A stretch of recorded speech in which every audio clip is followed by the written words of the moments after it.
Well, it has been one long hiatus, but I'm back. I'm back because how can I not make a video for, this subject? On my channel, I'm going to be talking about, the recent Criterion Collection flash sale that just happened. I received my order about a week ago today. It's Saturday now that I'm filming this, but last week I was deadly ill, so I was not going to try to make a video in that state. I'm still recovering a bit, so if my voice sounds a little weird, that's why. But, also it's been a long while since I made a video. I think the end of December was when the last time I made a video, so I need to acclimate to making videos. So if this is a little bit clunky, then that's why. That's why. I gotta say off the top that I have not really been that impressed by what the Criterion Collection has been announcing will come out. There have been some good movies that they have announced, but for the majority of the part, I'm just really annoyed because they're doing this thing where they're re-releasing some of their movies in 4K, but they're counting that as one of their releases for the month. So usually they only give you like 4 releases each month, but recently it's like they've been taking up 2 of the slots for their 4K re-releases, and I'm like, that's not cool. That's not cool, especially when the 2 like new titles aren't that good. I'm just like, it's giving lackluster. It's giving lackluster, and there's only going to be one more announcement until like that's it. Those are the movies that you can get during the Barnes and Noble's Criterion Flash sale in summer, and it just really is depressing because there wasn't really that much to look forward to, and during this flash sale, I was like, what do I want? Because there's not that much, in my opinion, that I would want to actually buy. During this flash sale, I got a pretty good amount of movies, but I honestly did just return 3 of the movies I bought yesterday because I just didn't want to spend that much money at the moment, and I was like, whoa, I spent actually too much money right now. And then I was like, I can just buy these during the, Barnes & Noble's Criterion Flash sale later on, so I just sent them back, and I was like, yes, give me my money back because I can wait on those titles. But overall, I got a good amount of Criterions during this flash sale, and I think what I got is pretty good. At this point with my Criterion collection, as you can see behind me, there's like a wall of Criterions next to my other movies, and it's like I've mostly assembled all the ones I want at this point, so I really got to learn how to be more choosy and just pick more of the newer titles that are coming out to add to my collection. I'm actually planning on selling some of the Criterions I have in my collection because I'm just not feeling them, Diva. I'm just not feeling them. So, yeah, some of these Criterions behind me are going to be disappearing sooner or later. But, that's just the way it works because I need money and I need space for all my other movies. So, gotta choose, gotta pick and choose.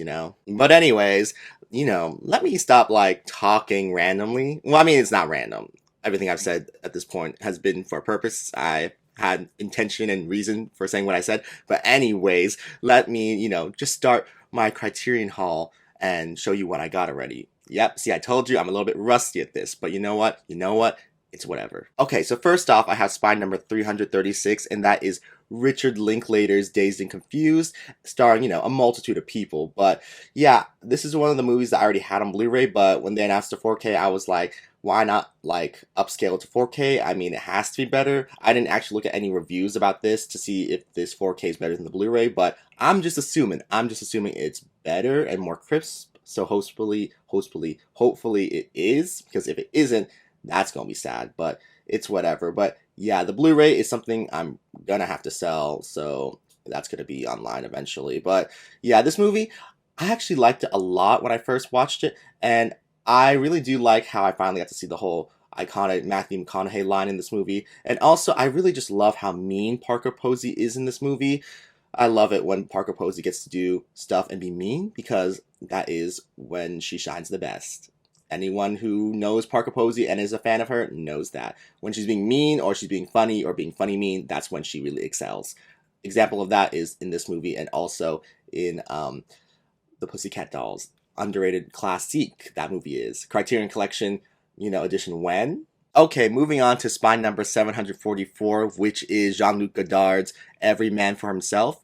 This is a blind buy. I told myself, don't do a blind buy this sale, but I just had to. One of the other movies I bought that I returned was a blind buy as well. But you know what? Oh wait, there's another blind buy. I did have blind buys in this movie, more than one. Whoops. But anyway, this movie, don't know really anything about it other than it's Jean-Luc Godard's like kind of comeback movie after not making movies for a while, and it has Isabelle Huppert in it, and also that's only about an hour and a half long. So I don't know. I do like Jean-Luc Godard. I have 2 of his movies in my collection, but some of the movies I've seen from him I don't vibe with. But hopefully this is good. What I'm really waiting for is Contempt on like a Blu-ray or a 4K from the Criterion people. I know they have a DVD version, but I don't want a DVD version, and I know there's a Blu-ray version out there, but if it's not a Criterion edition, then I kind of don't want it because I feel like it will eventually come back out on Criterion. So Criterion people, get on it. Get on it. Okay, up next I have Spine number 1166 from Terry Gilliam. It is The Adventures of Baron Munchausen.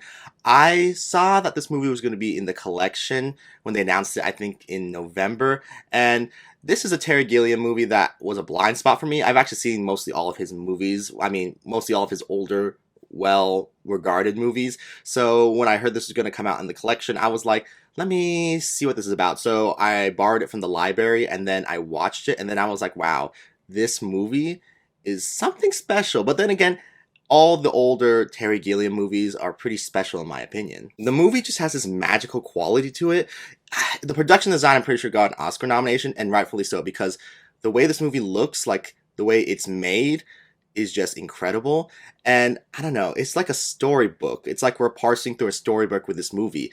It just gives off like this enchanting feeling. I like how it starts young Sarah Polley. I don't know if this is her first role or like one of her first roles. I think it's one of her first roles at least. But I watched the movie because like one of the other reasons I watched the movie is because it had Sarah Polley, and I heard that Sarah Polley was gonna win like some Oscars for Women Talking. And first of all, I gotta say, Women Talking, a perfect movie, a masterpiece. Sarah Polley deserved to get a director nomination at the Oscars as well, and that movie should have gotten like a few more Oscar nominations than it did. Should have gotten a supporting actress nomination for Claire Foy. Should have gotten a cinematography Oscar nomination. Okay, maybe not cinematography, but maybe what am I thinking? Score. That's what I meant. Score. So it should have gotten Best Picture, Director, Supporting Actress for Claire Foy, adapted screenplay, and score. It should have 5 Oscar nominations, not just the 2 it got, but very happy that Sarah Polley won that adapted screenplay Oscar. Good for her. And yeah, I was just really into watching movies with her because I remember, I don't know if it was before or after I watched The Adventures of Baron Munchausen, but I saw Dawn of the Dead, that Zack Snyder movie, and she was really good in that movie too. So I was like, Sarah Polley, yes, let's go, girl, let's go. Like, she was finally gonna get her Oscar. I remember that she did that movie Far and Away with my girl, Julie Christie. See, I had to say my girl to remember, but yeah, Julie Christie, that movie that everyone thought she was going to win that second Oscar for, but the Marion Cotillard set with her mermaid tail dress and her like screaming Marcel in Love Young Rose. I'm going off tangent, but anyway, I'm just saying Sarah Polley in The Adventures of Baron Munchausen is a really good performance, especially for a child actor. I mean, you gotta give her props. And reading the behind the scenes of stuff of what happened to her in this movie, it's very crazy that you put a child in danger like that. And I remember reading something like her like in an interview or her tweeting about like, it's okay that you like this movie even though like I have trauma like making this movie and it's hard for me to watch this movie or something like that. And it's like, yeah, like I can see that, girl, but honestly at the end of the day, I really do like this movie. It's honestly one of my favorite Terry Gilliam movies. I would have to say my favorite is The Fisher King. The Fisher King is my favorite. Like Robin Williams in this movie, The Adventures of Baron Munchausen, is insane. He is insane in this movie.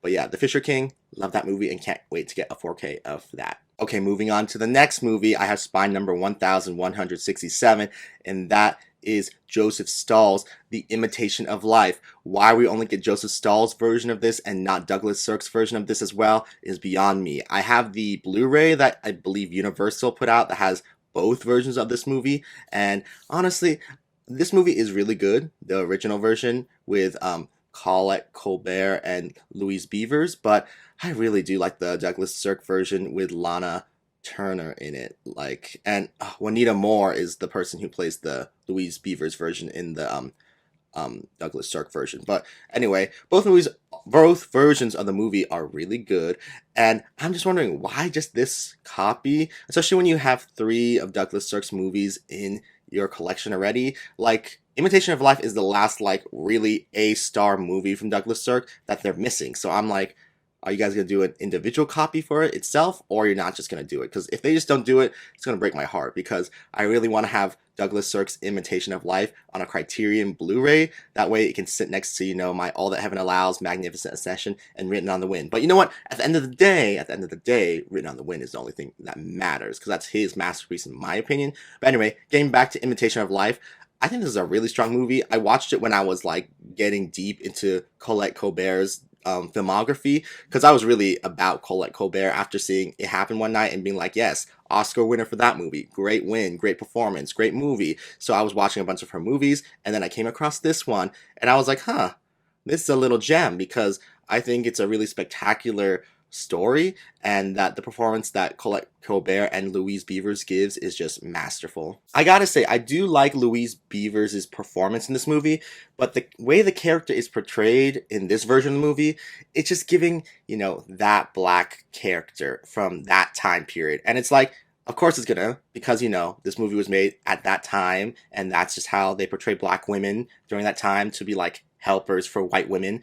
So, I don't know, it just kind of robbed like the richness of that character for me. But when I watched, Douglas Sirk's version of Imitation of Life, the way Juanita Moore plays the character, it's like, yes, she does still serve kind of with Lana Turner's character, but, there's more of a partnership, in my opinion, there. And also, Juanita Moore is just, the way she portrays that character, it has more, there's more humanity to it. There's more, like, agency to her character. It just, in my opinion, the Douglas Sirk version does that character a lot better. And also, I really just do like the Douglas Sirk version of Imitation of Life better, because it's extra as hell. It's extra as hell. There's a scene in there where, like, someone gets beat up in an alley so badly, and I'm just like, every time I watch that movie, I'm gagged. I'm gagged that scene happened, because I'm like, you really went out of your way to beat her like that for a really stupid reason, like execution during these times. Like, once again, you gotta look at all these old movies with context, and I'm just like, whew, baby. I mean, I feel like something like that could still happen today, but still, I'm just like, I can't believe that happened. But yeah, if you haven't seen Imitation of Life, either give the Joseph Stahl version starring Colette Colbert and Louise Beavers a chance, or if you want to get a little more pep in your step and a little bit more updated, then go give the Douglas Sirk version starring Lana Turner and Juanita Moore a shot. Because that one, I feel like, is more balanced with its storytelling, with the two characters, the white woman and the black woman, while this older version, it tends to lean more heavily into giving Colette Colbert, the white woman, her storyline more precedent over Louise Beavers' storyline, because, it's a black woman and all that. And they didn't want to delve too much into the subject matter at that time, because this came out in the 1930s. But anyway, just give both of them a watch. They're both excellent movies, and, underrated, because I feel like no one talks about them. And it's like, they had a, part to play in discussing race in America. So it's like, come on, people. Come on. If you haven't seen it, then you should. And once again, in the Douglas Sirk version, that alleyway scene, when you watch that movie, will kind of gag you, because it's like, this is too much for that. Okay, up next, I have Spy number 1170, which is Mia Hansen Love's Bergman Island, starring Vicky Krieps, Tim Roth, Mia Wasikowska, and Anders Danielsen Lee.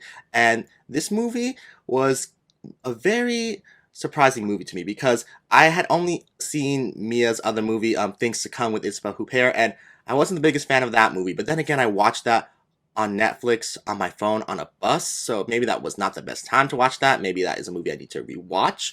But this movie just had me under such a pleasant spell. It was such a pleasant movie, and I cannot wait to rewatch it again. I was really wondering to myself, how am I going to watch this movie? When am I going to be able to watch this movie? And it didn't show in any theaters near me, which was sad, but eventually it went for sale on, places you can buy it for video on demand. But I waited for it to be like cheaper than the price they put it at initially, because I was like, girl, I do not want to spend that much money on a digital copy only. But eventually went on sale, and then I bought it, and then I was like, this really is a pleasant movie. And is Bergman Island a real place? Because if Bergman Island really is a real place, I would like to go to there, because I love me some Ingmar Bergman, and I really would like to see a tour, see the places that Ingmar Bergman shot at. And it's just like, girl, take me to Bergman Island, Vicky Krieps and Tim Roth, take me to Bergman Island. And then wreck my soul with this storyline of Mia and Anders, because that storyline, ooh, I can see why Mia was sad during that Winner Takes It All number. Like, during her dancing was sad, and also what comes after the dancing was even sadder. And it was like, girl, this movie, casting a spell. It's casting a spell over me, because it's just a very lovely movie, and I really just need to rewatch it again, because it's been a while since I've watched it. I think it's been over a year, but it deserves to be watched again, and watched in general if you haven't seen it, because it really is just a lovely, well done movie. And I can't wait to see Mia's new movie. I think it's called One Fine Day, but once again, not playing in a theater near me, but the Blu-ray is coming out this month in April, so can't wait to see that movie. Okay, next I have spy number 1174, and it is John Woo's The Last Hurrah for Chivalry. This is one of the other blind buys I got during the sale. So technically I have 3 blind buys from the sale, and one of them was returned. But yeah, The Last Hurrah for Chivalry, I just saw that it was like a wuxia movie, and that it looked fun, and apparently it's great. And, you know, it's John Woo, apparently when he was in his bag. So I was like, you know what, let's just blind buy, and hopefully it's as good as one of the other wuxia movies I have in my collection, The Dragon Inn. If that's not wuxia, then I'm sorry. I'm pretty sure it is. More fan of The Dragon Inn than the A Touch of Zen, made by the same director that I can't remember right now off the top of my head, but I prefer The Dragon Inn over A Touch of Zen. But this movie, hopefully it's good. I like the artwork, so once again, I'll make time one of these days when I'm not working or whatever to, you know, watch it. Okay, up next I have spy number 1175, and that is David Lynch's Inland Empire. Ooh, A Woman in Trouble, starring Laura Dern and Justin Theroux. This is one of the last movies, I believe, that, you know, has to be put out on Blu-ray or a 4K. Well, this is on Blu-ray, but it's 4K scan anyway. But has been released for, like, David Lynch. I think only The Straight Story is the only David Lynch movie that doesn't have a Blu-ray release in general anymore. So I wonder if Criterion's going to get to The Straight Story. I mean, I think the Criterion Collection has a good relationship with Disney, so hopefully they can get The Straight Story from them, and that way they can have basically almost all of David Lynch's movies other than Wild at Heart and Dune under their belt. But yeah, kind of gagged that this doesn't have a digipack. All his movies in the Criterion Collection have a digipack, even, you know, the Blu-rays of The Elephant Man and Eraserhead. But you know what, I kind of like that this is in jewel case, because then I don't have to really try hard to get this in a good condition, because getting a digipack from the Criterion Collection in good condition via shipping or in-store is very hard, because there's always dents, there's always scratches, and it's like, ugh. But you know what, at least when it's like this in a jewel case, you have a better, like, chance of getting in good condition. So glad I got mine in a good condition, and I can't wait to rewatch it eventually. It's a long movie, and I rather kind of would want to rewatch Mulholland Drive or Lost Highway at this point in time. But anyway, this movie, oh my god, I don't know how to describe it. Just like Laura Dern and Justin Theroux, I'm just like, I don't know.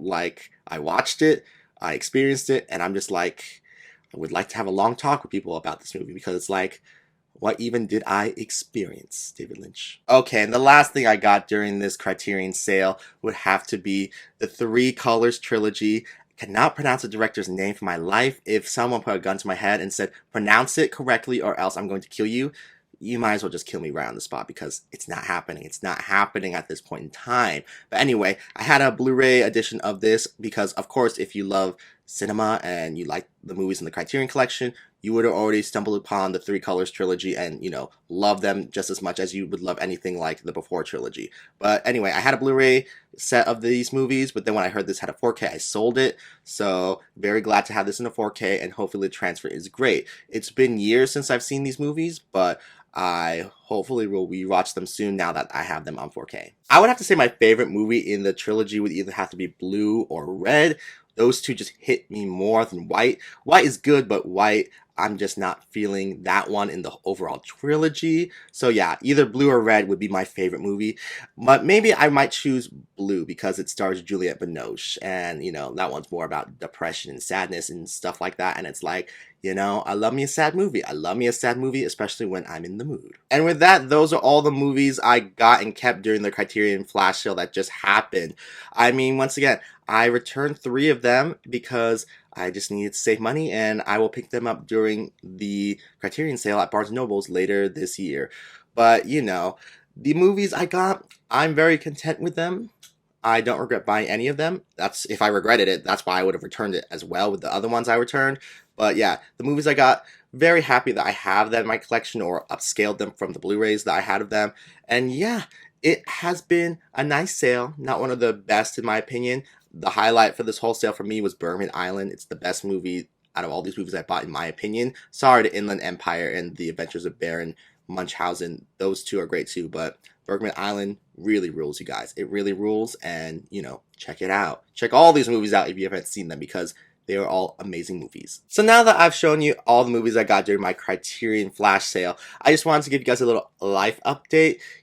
I recently started a new job at the end of last year, so I was having to get my footing at the job, and then after the start of the year happened, I was like, it's raining all the time here in Washington. I'm tired from having to commute all the way to Seattle to work at my new job, and I've been really into exercising a lot and playing a lot of video games and reading a lot of mangas and watching a lot of animes. So my time really has been split. So watching movies consistently and making videos has been put on the back burner. So I'm trying to come back and slowly do more videos. I think I said that last time too, but I'm a liar. I'm a liar like SZA.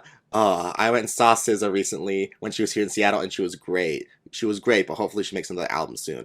But yeah, I'm gonna try to make more videos in the future.